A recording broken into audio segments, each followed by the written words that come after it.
నమస్కారం SDV news కి స్వాగతం. ముందుగా ఈనాటి ముఖ్య అంశాలు. సీఎం చంద్రబాబుతో భేటీ కానున్న తిరుమల తిరుపతి దేవస్థానం అధికారులు. తిరుమల లడ్డూలో కల్తీ నెయ్యి వ్యవహారంపై సీఎంకు నివేదిక అందించనున్న ఈవో శ్యామలరావు. వైఎస్ వివేకాను జగన్ చంపించలేదని వైవి సుబ్బారెడ్డి ప్రమాణం చేయగలరా అంటూ ప్రశ్నించిన హోంమంత్రి వంగలపూడి అనిత. జగన్ ను సూటిగా అడుగుతున్నా, అధికారంలోకి వచ్చిన ఎన్నాళ్లకు అమ్మఒడి అమలు చేశావంటూ ప్రశ్నించిన మంత్రి నిమ్మల రామానాయుడు. తిరుమల లడ్డూ కల్తీపై ఆవేదన వ్యక్తం చేస్తూ ప్రాయశ్చిత్త దీక్ష చేపట్టిన Andhra Pradesh deputy CM Pawan Kalyan.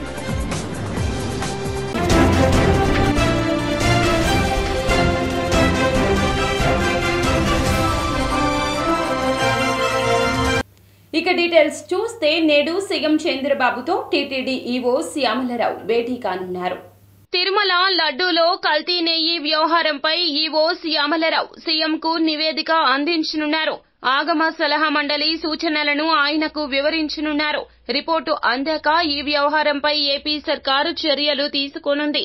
TTD ప్రాథమిక రిపోర్టు ఇప్పటికే ప్రభుత్వానికి అందింది. దీంతో పాటు తిరుమల శ్రీవారి బ్రహ్మోత్సవాలకు సీఎం చంద్రబాబును టీటీడీ ఆహ్వానించనుంది. తిరుమల లడ్డు కూడా నాసి రకం. నాకైతే ఆశ్చర్యం వేస్తుంది. ఎన్ని కంప్లైంట్ చేసినా కడాన వెంకటేశ్వర స్వామి పవిత్రతను దెబ్బతీశారు. ఎన్నోసార్లు చెప్పాం. అక్కడ ఎంత దుర్మార్గంగా ప్రయత్నం చేశారంటే అంత దుర్మార్గంగా ప్రవర్తించారు. కడాన అన్న దానంలో క్వాలిటీ ఆఫ్ ఫుడ్ లేకుండా చేశారు. దేవుని దగ్గర పెట్టే ప్రసాదం అపవిత్రం చేసే విధంగా ఓసారి బాధేస్తుంది. నాసి రకమైన ఇంగ్రీడియంట్సే కాకుండా ఎనిమల్ ఫ్యాట్ కూడా వాడారని, ఏది గీకు బదులు. ఈరోజు స్వచ్ఛమైన గీ తెమన్నాం, ప్రక్షాళన చేయమన్నాం. నాణ్యత పెరిగింది, ఇంకా కూడా నాణ్యత పెంచుతాం. అల్టిమేట్గా వెంకటేశ్వర స్వామి మన రాష్ట్రంలో ఉండడం మనందరి అదృష్టం. ప్రపంచం అంతా మన దగ్గరికి వచ్చే పరిస్థితికి వచ్చారు. అలాంటప్పుడు వెంకటేశ్వర స్వామి పవిత్రతను కాపాడుకోవాల్సిన బాధ్యత మనందరిపైన ఉంది. ఇది కూడా చేస్తామని చెప్పి కూడా నేను మీకు తెలియజేస్తున్నా. అంత తక్కువ రేటులో ఎలా సప్లై చేస్తారు అనేది చూస్తే ఎవరు కూడా ఆ రేటు చూస్తేనే మనకి ఇది ప్యూర్ గీ సప్లై చేయడం వీళ్ళు కాదు అనేది ఎక్స్పర్ట్స్ కూడా చెప్తున్నారు. నార్మల్ పర్సన్స్ కూడా చెప్తారు. మనం కూడా బయట కొన్నప్పుడు, మంచి గీ కొన్నప్పుడు ఎంతకు వస్తుందని మనకు కూడా తెలుసు. బయట ఎంత రేటుకి మనము ఎంత రేటు పెట్టాల్సి వస్తుంది క్వాలిటీకి కొనుక్కోవాలంటే మనకు కూడా తెలుసు. అలాంటిది అంత తక్కువ రేటుకి కొనడం వలన అక్కడే మొదటనే మనకి దెబ్బ. అంటే అంత తక్కువ రేటు పెడితే ఆల్మోస్ట్ మనము ఒక క్వాలిటీ మీద అంత అంటే కంట్రోల్ ఉండదు. వాడు ఇచ్చేది మనకి ల్యాబ్ లేదు, మన ఓన్ ల్యాబ్ లేదు, మనం బయటికి పంపించము, రేటే చాలా తక్కువ. ఈ మూడు పరిస్థితుల్లో అసలు క్వాలిటీ గీ వస్తుందనేది రాదు అనేది అది చాలా స్పష్టంగా తెలుస్తుంది. ఎనివే ఆ రీజన్స్ అనేది అనలైజ్ చేయడం జరిగింది. అనాలిసిస్ ఎందుకు చేశామంటే కరెక్టివ్ స్టెప్స్ తీసుకోవాలి, ఏం జరిగింది, ఎలా చేయాలి దాన్ని అది చూస్తే ఈ విధంగా తెలిసింది.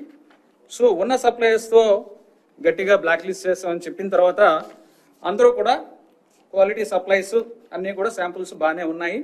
ఎక్సెప్ట్ ఒక supplier AR foods, AR dairy food private limited. YS వివేకాను జగన్ చంపించలేదని వైవి సుబ్బారెడ్డి ప్రమాణం చేయగలరా అంటూ హోంమంత్రి వంగలపూడి అనిత సూటిగా ప్రశ్నించారు. నిజంగా వైవి సుబ్బారెడ్డికి దేవుడి మీద భక్తి ఉంటే శ్రీవారి లడ్డూ ప్రసాదాల తయారీలో కల్తీ నెయ్యి వినియోగించి ఇంతటి దుర్మార్గానికి పాల్పడేవారా అంటూ నిలదీశారు. ఉండవల్లిలోని చంద్రబాబు నివాసం వద్ద ఆమె విలేకరులతో మాట్లాడారు. ఈ ఘటనపై లోతుగా విచారణ చేసి బాధ్యులపై కఠిన చర్యలు తీసుకుంటామన్నారు. బయట మార్కెట్లో ఆవు నెయ్యి ఖరీదు 700 నుంచి 1000 వరకు ఉంది. అలాంటి దాన్ని 320 రూపాయలకు సరఫరా చేయడం ఎలా సాధ్యమంటూ ప్రశ్నించారు. వెంకటేశ్వర స్వామి మనల్ని చూడాలనుకునేటప్పుడు దర్శన భాగ్యం కలుగుతుంది అన్నంత విశ్వాసంతో ఉన్న ప్రజలందరూ కూడా అంతే పవిత్రంగా భావించే ప్రసాదాన్ని దర్శనం అయిన తర్వాత ప్రసాదాన్ని ఇంటికి తీసుకెళ్లి 10 మందికి పంచి వాళ్ళు తింటారు. అంత పవిత్రంగా భావిస్తారు ప్రసాదాన్ని. అటువంటి ప్రసాదాన్ని కూడా కల్తీ చేసి వ్యవస్థలన్నింటినీ నిర్వీర్యం చేసినట్టే తిరుపతి వెంకన్న స్వామి ఆ ప్రసాదాన్ని కూడా నిర్వీర్యం చేసే పరిస్థితి కనిపిస్తా ఉంటే దాని గురించి మేము మాట్లాడుతూ ఉంటే దాని గురించి సమాధానం చెప్పడం మానేసి 100 రోజుల వైఫల్యాలు అని చెప్పి కొత్త కథ అలడానికి ప్రయత్నం చేస్తున్నాడు. 100 రోజుల వైఫల్యాలు అని చెప్పి నువ్వు ఎక్కడో రికార్డెడ్ రూమ్ లో కూర్చొని లిమిటెడ్ గా ప్రెస్ వాళ్ళని పిలిపించుకొని వాళ్ళతో మాట్లాడినప్పుడు పలకలేని మాటలు మాట్లాడి నత్తిపోకూడేలా మాట్లాడడం కాదు. నువ్వు నిజంగా దమ్ము ఉంటే ధైర్యం ఉంటే రా, బయటికి రా. నువ్వు ఏ ప్రజలైతే మాది వైఫల్యం అని అంటున్నారో నువ్వు అంటున్నావు అదే ప్రజల దగ్గరికి మనం వెళ్దాం. ఈ రోజు ఈ 100 రోజుల కాలంలో ఇంచుమించుగా చెప్పాలంటే 100 అభివృద్ధి సంక్షేమ కార్యక్రమాలు చేసిన ఘనత ఎన్డీఏ గవర్నమెంట్ ఇది. గౌరవ చంద్రబాబు నాయుడు గారు మొన్న విజయవాడ ఫ్లడ్స్ వచ్చినప్పుడు కూడా ఎక్కడ కూడా 10 రోజుల పాటు సెక్రటేరియట్ కూడా రాకుండా సెక్రటేరియట్ అంతటినీ కూడా కలెక్టర్ ఆఫీస్ లో కూర్చోబెట్టి ఒక బస్సులో నివాసం ఉండి ఆయన పనిచేసిన తీరు విజయవాడ ప్రజలందరూ కూడా చూశారు. ఈ రోజు చెప్పినట్టుగానే 4,000 రూపాయలు పెన్షన్ ఇవ్వటం కానీ, ఈ రోజు ఇసుకకి సంబంధించి కొత్త పాలసీ తీసుకురావటం కానీ, అదేవిధంగా మీ అందరికీ తెలుసు ఆ ల్యాండ్ టైటిలింగ్ యాక్ట్ రద్దు కానీ, ఇలాంటివి చూసుకుంటా కూడా అన్ని పనులు ఈ రోజు చేసి ఉండి మేము గర్వంగా ఈ రోజు మంచి ప్రభుత్వాన్ని ప్రజలందరూ ఆశీర్వదిస్తుంటే ఆ ఆశీర్వాదాలు తీసుకుని ఇంకా గ్రీవెన్సెస్ తీసుకోవడానికి మేము వెళ్తా ఉంటే దాని గురించి అది చూసి తట్టుకోలేక నోటుకొచ్చినట్టు మాట్లాడే పరిస్థితి కనిపిస్తా ఉంది. మాజీ సీఎం జగన్మోహన్ రెడ్డిని సూటిగా అడుగుతున్న అధికారంలోకి వచ్చాక ఎన్నాళ్లకు అమ్మఒడి అమలు చేశావు అంటూ మంత్రి నిమ్మల నిలదీశారు. 2019లో వస్తే 2020లో అమలు చేశావు. తల్లికి వందనం గురించి మాట్లాడే అర్హత నీకు లేదు అన్నారు. రాష్ట్రంలో ఎన్డీఏ కూటమి పాలన 100 రోజులు పూర్తయిన సందర్భంగా పాలకొల్లు మండలం బగేశ్వరం గ్రామంలో జరిగిన ఇది మంచి ప్రభుత్వం కార్యక్రమంలో భాగంగా రాష్ట్ర జలవనరుల శాఖ మంత్రి నిమ్మల రామానాయుడు జగన్ తీరుపై మండిపడ్డారు. ధైర్యం జరిగిపోతే నేనే చెప్తున్నా 2020లో అమలు చేశాడు.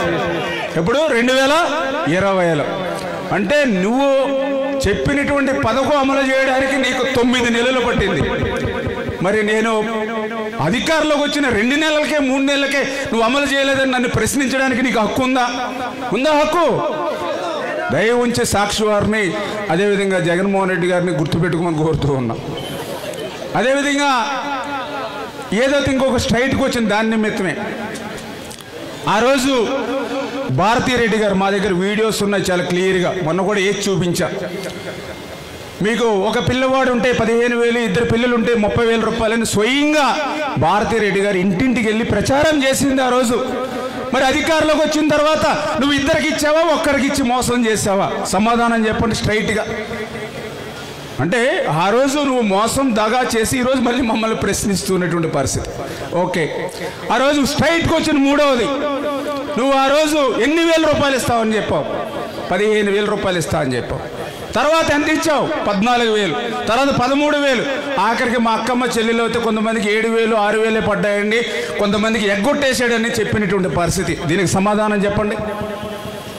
ఇంకొకటి స్ట్రైట్గా వచ్చింది, నువ్వు 5 సంవత్సరాలు అధికారంలో ఉన్నావు, 5 సంవత్సరాలు నువ్వు అమ్మఒడి ఇచ్చావా?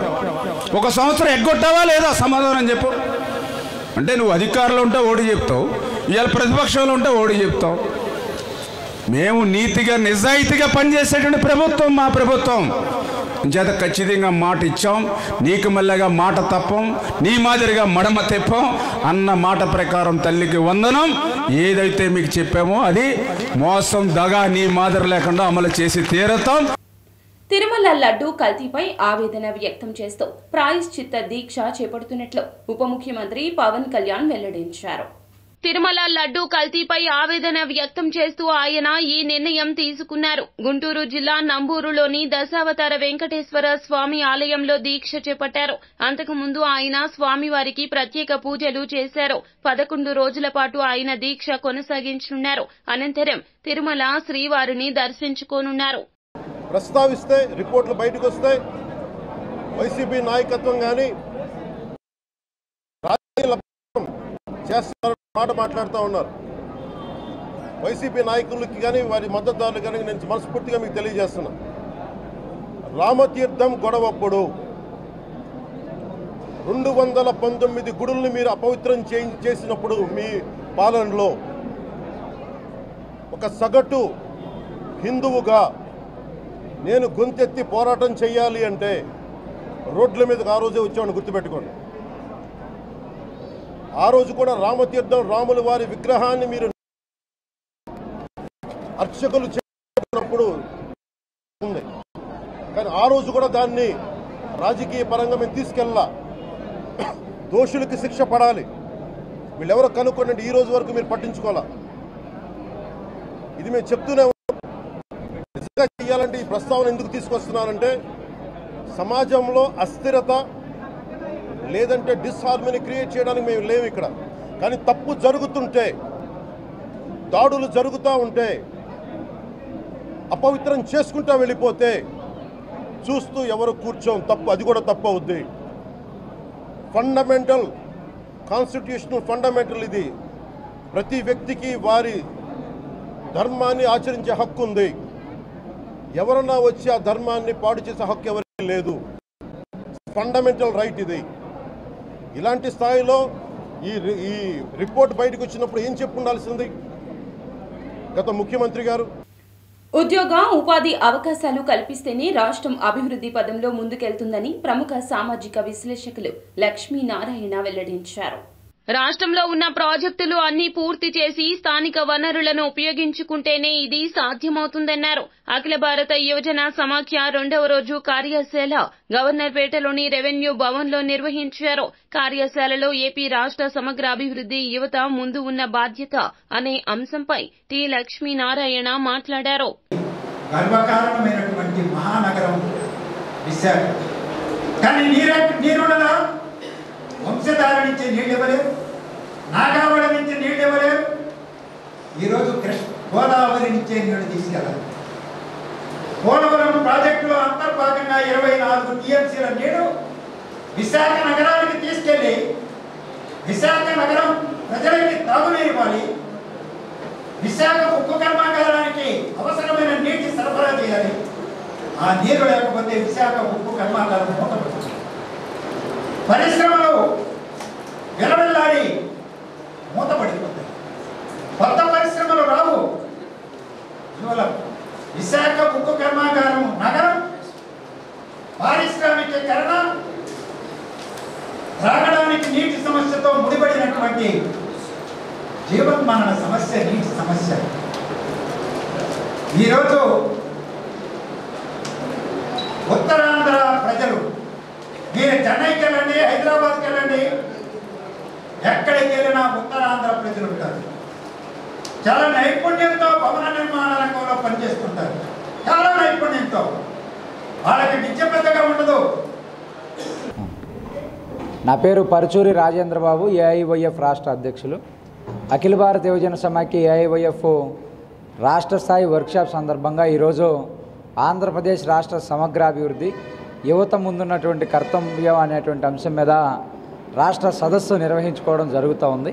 ఈ సందర్భంగా ఈ రాష్ట్రం సమగ్రాభివృద్ధి జరగడానికి వెనుకబడినటువంటి ఉత్తరాంధ్ర రాయలసీమల అభివృద్ధి, పోలవరం, విశాఖ ఉక్కు పరిశ్రమ, కడప ఉక్కు పరిశ్రమ, అదేవిధంగా స్థానికంగా రాష్ట్ర వ్యాప్తంగా ఉన్నటువంటి వనరులను ఉపయోగించుకొని స్థానికంగా పరిశ్రమలను ఏర్పాటు చేసి నిరుద్యోగ యువతకి ఉద్యోగ ఉపాధి అవకాశాలు కల్పించాలని, రాజధాని ప్రాంత అభివృద్ధికి ప్రత్యేక చర్యలు తీసుకోవాలని చెప్పేసి ఈరోజు మేము ఈ రాష్ట్ర ప్రభుత్వాన్ని అదేవిధంగా కేంద్ర ప్రభుత్వాన్ని కోరడం జరుగుతుంది.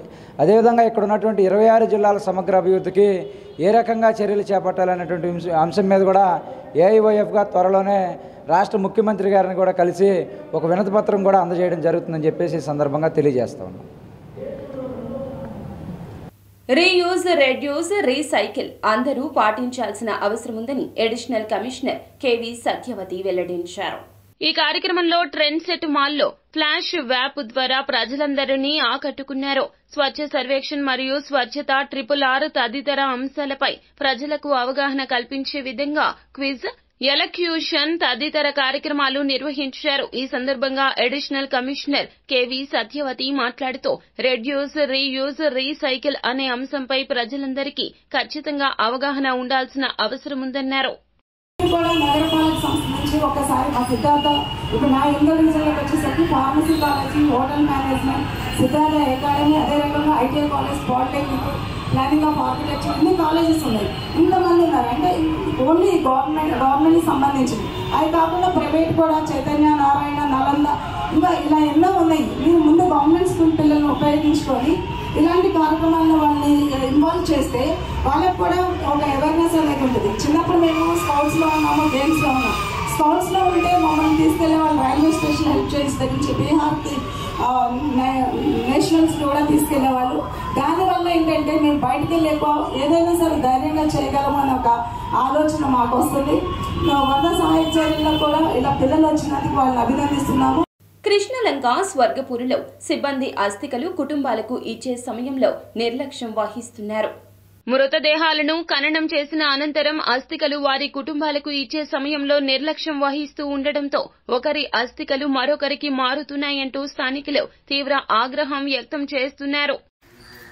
విజయవాడ స్వర్గపూర్ నందు ఒక బాడీని దహనం చేస్తే నిన్న రాత్రి చేశాము. నిన్న సాయంత్రం 5 గంటలకి ఆ బాడీ దహనం చేసిన యజమాని ఇక్కడ ఉన్న 5వ నంబర్ ప్లాట్ఫారం మీద అస్థికులు కాటికాపరిలో కూడా ఎవడో పట్టించుకోకుండా ఉండటం మూలంగా ఈ ఉన్న బూడిది మొత్తము ఎత్తేసి వేరే ప్లాట్ఫారం మీద ఉన్న బూడిదని 5వ నంబర్ ప్లాట్ఫారం మీద బూడిది ఎత్తేసారు. మాట్లాడు. మా నాన్నగారు మనకించి వెంకట సుబ్రహ్మణ్యం గారు ఆయన నిన్ను చనిపోతే స్వర్గపురిలో 5వ నంబర్ ప్లాట్ఫామ్ మీద ఆయనకి అంత్యక్రియలు పూర్తి చేయడం జరిగింది. ఉదయం 9 గంటలకు పంతులు గారు మమ్మల్ని తదుపరి కార్యక్రమం కోసం పిలిచినప్పుడు మేము హాజరవ్వడం జరిగింది. అప్పటికి ఎక్కడైతే మేము కార్యక్రమం నిర్వహించాము అది మొత్తం క్లీన్ చేసి ఏ రకంగానూ మాకు తర్వాత కార్యక్రమానికి ఉపయోగపడకుండా ఉండడం జరిగింది. మేము అలా తిరుమల లడ్డూ ప్రసాదాన్ని అపవిత్రం చేసిన వారిని కఠినంగా శిక్షించాలని లేదా ఉరి తీయాలంటూ తాళాయపాలెం శైవక్షేత్రం పీఠాధిపతి శివస్వామి వెల్లడించారు. శనిస్వామి దేవాలయం వద్ద తిరుమల లడ్డూ ప్రసాదం అపవిత్రమైన విషయమై నిరసన కార్యక్రమం జరిగింది. ఈ కార్యక్రమంలో శైవ క్షేత్ర పీఠాధిపతి శివస్వామి పాల్గొని మాట్లాడుతూ హిందూ ధర్మాన్ని అపవిత్రం చేసే కుట్రలు రాష్ట్రంలో జరుగుతున్నాయన్నారు. హిందూ ధర్మ రక్షణ కోసం ప్రతి ఒక్కరూ ముందుకు రావాల్సిన అవసరం ఉందన్నారు. శ్రీశైలం, తిరుపతి వంటి అనేక దేవాలయాలపై దాడులు జరిగాయన్నారు. హిందూ సమాజం చైతన్యవంతం కావాలన్నారు. ఓం నమో వెంకటేశాయ. ఈ రోజున ప్రపంచవ్యాప్తంగా హిందువుల యొక్క ఆధ్యాత్మిక కేంద్రం ఏదైనా ఉందంటే అది మన తిరుమల తిరుపతి దేవస్థానాలు. తిరుపతి దేవస్థానం యొక్క పవిత్రతని భంగం కలిగించే విధంగా ఈ రోజున ప్రసాదాల విషయంలో అటు చేప నూనెని, పంది కొవ్వుని, దున్నపోతుల కొవ్వుని కూడా వాడినట్లుగా మనకు తెలియవస్తుంది.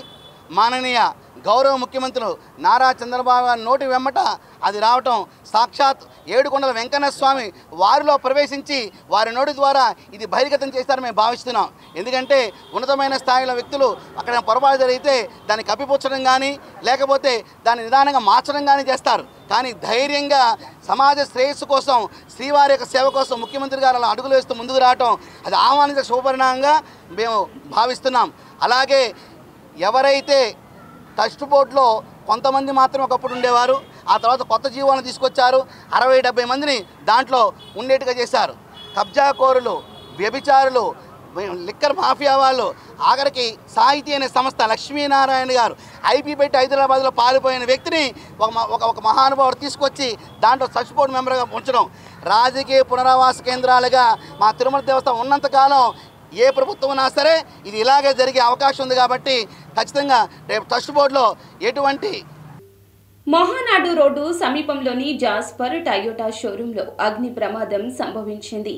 కారులో ఒక్కసారిగా మంటలు చెలరేగడంతో షోరూం నిర్వాహకులు అగ్నిమాపక సిబ్బందికి సమాచారం అందించారు. హుటాహుటిన సంఘటనా స్థలానికి చేరుకున్న అగ్నిమాపక సిబ్బంది సకాలంలో మంటలు అదుపు చేయడంతో పెను ప్రమాదం తప్పింది. ప్రమాదానికి గల కారణాలు తెలియరాలేదు.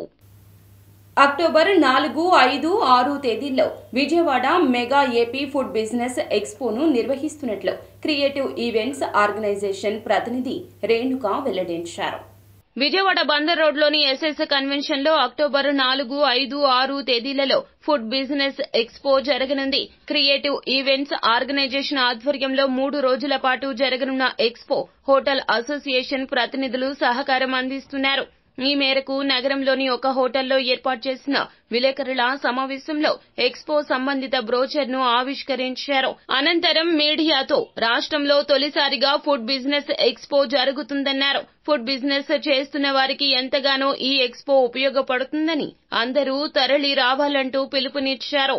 ప్రీవియస్లీ రాజమండ్రిలో ఫుడ్ ఎక్స్పో పెట్టారు. అప్పుడు కూడా ఆంధ్రప్రదేశ్ హోటల్స్ సపోర్ట్ చేయడం జరిగింది.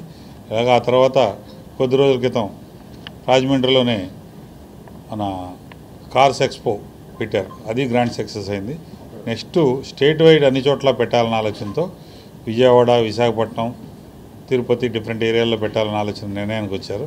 దానికి ఆంధ్రప్రదేశ్ హోటల్స్ మరియు డిఫరెంట్ క్యాటరింగ్ అసోసియేషను, ఏపీ మన ఛాంబర్ ఆఫ్ కామర్స్ విజయవాడ వీళ్ళందరూ సహాయ సహకారం, MVR groups, rice different associations అన్నీ ఇన్వాల్వ్ అయినాయి. కాబట్టి అందరూ చేయటం గ్రాండ్ సక్సెస్. 120 స్టాల్స్ పెట్టాలని విత్ రీజనబుల్ ప్రైస్లో పెట్టాలని కూడా డిసైడ్ అయింది. ఈ సెక్షన్లోకి వచ్చేటికి హౌస్ కీపింగ్, మనకు సంబంధించి ఇంట్లోకి సంబంధించిన గృహోపకరణాలు, క్రోకరీ యూనిట్స్ కానీ, ఫుడ్ ఐటమ్స్ కానీ, అంటే పికిల్స్, రకరకాల డిఫరెంట్ ఐటమ్స్ అన్నీ క్వాలిటీ పరంగా మంచి బ్రాండ్స్ తీసుకొచ్చేసి పెట్టాలని ఆలోచన నిర్ణయానికి వచ్చారు. కాబట్టి 100% సక్సెస్ అవడానికి నాంది పలుకుతుంది. వీళ్ళు ప్రీవియస్ చేసిన ఎక్స్పో కూడా సక్సెస్ అయింది. కాబట్టి విజయవాడలో మంచి సెంట్రల్లీ లొకేటెడ్ బందరాడ్లో చెన్నపట్టు పెట్రోల్ బంక్ దగ్గర ఎస్ఎస్ ఈ యొక్క కార్యక్రమం నిర్వహణ చేయడం జరుగుతుంది. ఇది చాలా అందుబాటు ప్రైస్లో చక్కటి వాతావరణంలో విజయవాడ నగరంలో అతిపెద్ద కన్వెన్షన్ ఎస్ఎస్ కన్వెన్షన్లో చేయటం జరుగుతుంది. ఈ యొక్క 3 రోజుల కార్యక్రమానికి సుమారుగా 20,000 మంది వస్తారని చెప్పి ఒక దాని ప్రకారంగా ఇది ఏదైతే ఈ స్టాల్స్ నిర్వహణ చేసుకునే వారందరికీ కూడా చక్కటి వ్యాపార రిలేషన్స్ సంబంధించి అవకాశాలు వస్తాయి. మరి ఈ కార్యక్రమానికి మరి ఆంధ్ర రాష్ట్ర పరిశ్రమల శాఖ మంత్రి, ఆహార సంబంధించి మంత్రి గారైన మన టీజీ భర్త గారు, మరి ఈ ప్రాంతం సంబంధించిన 3 ఎమ్మెల్యేలు గద్దె రామ్మోహన్ రావు, బోండా ఉమా గారు, సుజనా చౌదరి గారు, ఎంపీ గారు గౌరవనీయులు నాని గారు, చిన్ని గారు, మరి వీరందరూ కూడా ఈ కార్యక్రమం పాల్గొని ఈ యొక్క ప్రోగ్రాం దిగ్విజయం చేసే విషయంలో మనకందరికి కూడా తోడ్పాటిస్తున్నారు. ఈ యొక్క విజయవాడ ప్రాంతంలో వాళ్ళు ప్రత్యేకంగా ఈ ప్రాంతం వాళ్ళకి కూడా మేము తెలియజేస్తున్నాం. ఈ యొక్క ఎక్స్పోను ఉపయోగించుకొని మీ వ్యాపారాన్ని అభివృద్ధి చేసుకోవడానికి ఒక మంచి ఇది మార్గం అని చెప్పి తెలియజేస్తూ ప్రతి ఒక్కళ్ళు కూడా ఈ యొక్క ఎక్స్పోను ఉపయోగించుకోవాల్సిందిగా కోరుచున్నాం. దీనివల్ల ఇక్కడ చుట్టుపక్కల 5-6 జిల్లా ప్రజలు, వ్యాపారస్తులు అందరూ కూడా ఈ ఫుడ్ ఎక్స్పోని విజయవంతం చేసి ఇక్కడ త్రూఅవుట్ ఆల్ ఇండియా లెవెల్లో ఉన్న ఫుడ్ ఐటమ్స్ అన్నీ కూడా ఇక్కడ పార్టిసిపేట్ చేస్తారు. ఆ ఐటమ్స్ కూడా మనకి ఇక్కడ వాళ్ళకి తెలుస్తాయి ఏది ఐటమ్ అనేది. అదే రకంగా ఈ ఫుడ్ తయారు చేసే మెటీరియల్ ఐటమ్స్ అంటే ఎక్విప్మెంట్స్ అవి కూడా వస్తాయి. ఇక్కడ లోకల్లో చిన్న బళ్ళోళ్ళు అయితే ఎవరైతే కొన్ని తెలియ వాళ్ళకి ఏ ఐటమ్తో తీయాలి అన్నది అది కూడా చూసి అందులో ఐటమ్స్ కొనుక్కొని ఈ విజయవాడ ప్రజలందరికీ నాణ్యమైన ఫుడ్ని సప్లై చేస్తారని నేను కోరుకున్నాను. అదే రకంగా ఇప్పుడు ఇవాళ జనరేషన్ మారిపోయింది. ప్రతి ఊరు కూడా తెల్లారులు వేస్తే ప్రతి ఫ్యామిలీలో కూడా చిన్న ఫ్యామిలీలు అయిపోయింది అనమాట. Minimum food. Kakinada RMC forensic విభాగాధిపతి, college sports vice chairman doctor ఉమామహేశ్వరరావుపై దౌర్జన్యానికి దిగి రాయలేని బూతు పదాలు మాట్లాడిన కాకినాడ రూరల్ జనసేన ఎమ్మెల్యే పంతం నానాజీ దిగివచ్చారు. కేసు ఫైల్ చేయొద్దని కూడా నేను అడగడం లేదు. నేను వైద్య వర్గాన్ని ఉద్దేశించి మాట్లాడలేదు. అలా ఎవరితోనూ ఎప్పుడూ ప్రవర్తించలేదు. ఉద్రేకపూర్వకంగా జరిగింది. తీరా చూస్తే ఈయన నా మిత్రుడే. వైద్య వృత్తికి నేను క్షమాపణలు చెబుతున్నాను అంటూ ప్రకటించారు. దాడికి గురైన డాక్టర్ ఉమామహేశ్వరరావు మాట్లాడుతూ కేసు పెడుతున్నామని చెప్పారు. రోగుల పరిస్థితిని దృష్టిలో ఉంచుకొని ఎలాంటి సమ్మెలు చేయవద్దంటూ విద్యార్థులకు సూచించడం జరిగింది. కేసు ఫైల్ చేయొద్దని కూడా అడగట్లేదు. జరిగింది నేను డాక్టర్ జాతిని కానీ ఇంకో జాతిని కానీ ఉద్దేశించి నేను మాట్లాడలేదు. అలా ఎవరితోటి ఎప్పుడు ప్రవర్తించలేదు. ఫస్ట్ టైం ఉద్రేకపూర్వకంగా జరిగింది. తీరా చూస్తే నా మిత్రుడే. ఆ చీకట్లో తెర చూస్తే ఈయన నా మిత్రుడే. సరే అది వదిలేస్తే అది జాతిపరంగా ఒక వృత్తిపరంగా వెళ్తుంది కాబట్టి ఆ వృత్తికి క్షమాపణ చెప్తా ఉన్నాను నేను. దానికేంటి సార్ హెచ్ఓడి సార్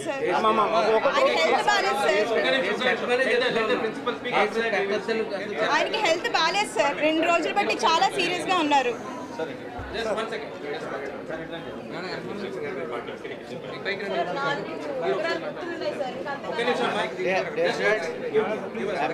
ఎమ్మెల్యే గారు కేసు ఫైల్ చేయడానికి కూడా అడగడానికి రాలేదు. మనం కేసు ఫైల్ చేస్తున్నాం, అందరం ఏం లేదు. ఎవరైతే మ్యాన్ హ్యాండిల్ చేసారో అందరినీ పెడుతున్నాం. ఆయన కూడా అన్కండిషనల్గా అపాలజీ చెప్తున్నారు, జరగడం అనేది జరిగిందని చెప్పని.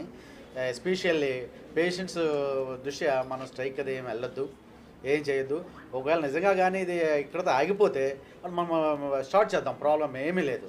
కానీ 2-3 రోజులుగా కంపల్సరీ ఎఫ్ఐఆర్ ఫైల్ అవుతుంది. ఎందుకంటే first we have to identify the culprits.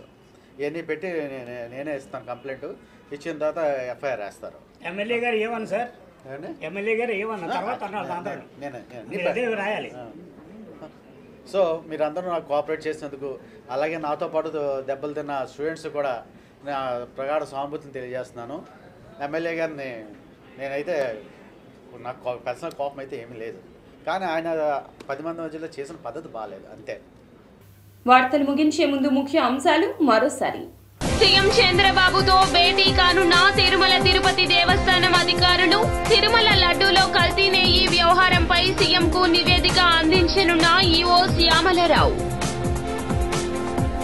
YS వివేకాను జగన్ చంపించలేదని వైవి సుబ్బారెడ్డి ప్రమాణం చేయగలరా అంటూ ప్రశ్నించిన హోంమంత్రి వంగలపూడి అనిత. జగన్ ను సూటిగా అడుగుతున్నా, అధికారంలోకి వచ్చిన ఎన్నాళ్లకు అమ్మఒడి అమలు చేశావంటూ ప్రశ్నించిన మంత్రి నిమ్మల రామానాయుడు. తిరుమల లడ్డూ కల్తీపై ఆవేదన వ్యక్తం చేస్తూ ప్రాయశ్చిత్త దీక్ష చేపట్టిన Andhra Pradesh deputy CM Pawan Kalyan. SDV news సమాప్తం. నమస్కారం.